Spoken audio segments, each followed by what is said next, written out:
mudawa ismoogeen waani maqnaay mugo malafaayo oo mamiirantiine waxaan waji furan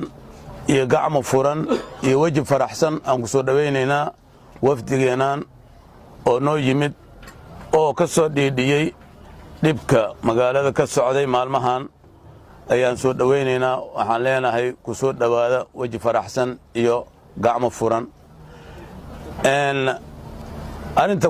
kolley meesha ka socoto waad ka dharagsan tihiin maalmahan dhan laga soo bilaabo jimcihiina soo dhaafay ilaa ay jimcaha maanta aan fadhino ayaa hawshii mataqaanaa ay socotay baraha bulshada ayay qaadatay dawladda qofka ugu sareeyo iyo kan ugu hooseeyaba arrintaa way ka warqabaan haddii dabaal la namuudo dabaal mihin haddii cawaan la namuudo cawaan mihin geladii dad jiro macruuf nabadna kasaaw dagaalna kasaaw olna kasaaw nabadna kasaaw wal kasta kasaawangana haddii la ka heshiyo yoonku alisla kulun sida hadda sheekh ka dhawaajiyay inaan maliga inaan siin ko inaan ka heshiina diina qadaasana diyaaranan ana warsi anan lahayni lanka baahan ko daranya wal ko daranya un ashaabta islaamka siin soo aragnigo lago neef goorsadii hilibkii dhamaadi madila yaala la dhihi ashaabta nabiga nool alayhi salaatu wasalaam hebel halgaarsi madiga in soo wareeji baladka oo lankiiska soo naqas gaariniyo lanko darang mali gaarto war sida rabni un saasan rabno lanki baahan wal ko daranya lisdo lanki wala si an wal daranya sdo laakiin ani i fight hadii kooyto kayga ana iskala kaagana kulali waxaan idin leenahay deegaankiina waaye nabadgelyadana waan ka shaqaynaynaa laakiin cadaalad la'aan ayaan haysa iyo amni dari sidaa daraaddeed waxaan ugu soo noqnoqotay oo argagixin nagu noqotay dhulkan arrintiisa oo horay u dhammaatay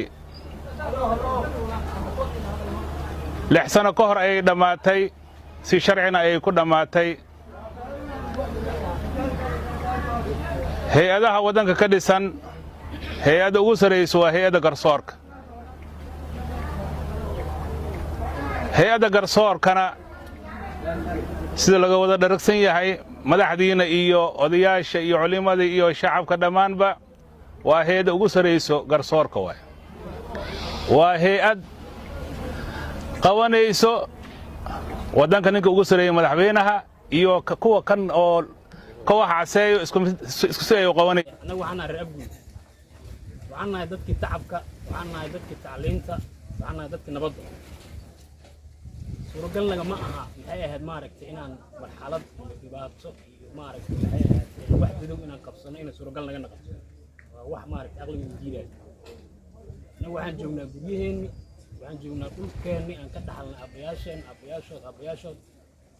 lahaashaan ku degannahay lahaashaan ku dhisannay waana la dulmiyey cadaalad darraa nagu dhacday annagoo waxaanu nagula qabsado shaatigeenna nagula qabsadaa waxaan u hoggaansanay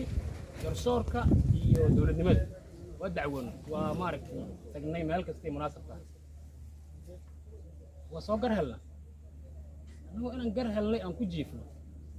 waxaa noo yimid waxaana fili marka muxuu ahaa cadaalad darradana waxaa ka dhasho inuu nin hurdaayo kaco inuu nin nabadda ku mashquulsanaay oo colaad qaato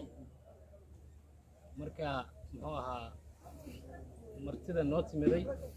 oo degmada timiday oo degmadoodii timiday waxaan cabasho ka nahay cadaalad darro waxaan cabasho ka nahay wax maaragtay markii aan isweydiinay qof kasto ay aqligeeda u diidaan aan cabasho ka nahay waxaan rabnaa cadaalad darrada inay dhammaato waxaan rabnaa inaan cadaalad helno min yaalkii maldumiyaw qof siinkooy karmalisin buriyaw dawladda atiin dhulkin haysta dawladda oo farmaajo iyo dawladda lafta garan walaan wal ogiin male salaana siin soo gaarsiin jenaraal maxamed salaam siin soo diri dadka inkistaraan sidii haysdajiyaan qof dulmiyaw male walay sharci an ilaaliyaan dadka di sharci qabaan haninkooyan walka shalbee laakiin odayaal iyo haween iyo waayeel iyo anguuriye hamiinimo anguuriye portfolio soo qaadaday baraka taas dawladnimo taasuna ma ogolaadaano siin garab taagana laakiin alsiinka dhex dhuumane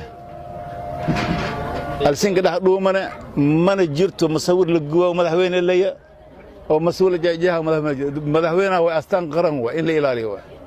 hadi walaaga afka ka sheeg korta hadal korta shari u jira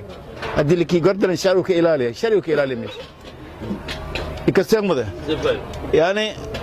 dawladnimada hal ilaaliyo isin baa dawladda haysan dawladnimada ma siin sheega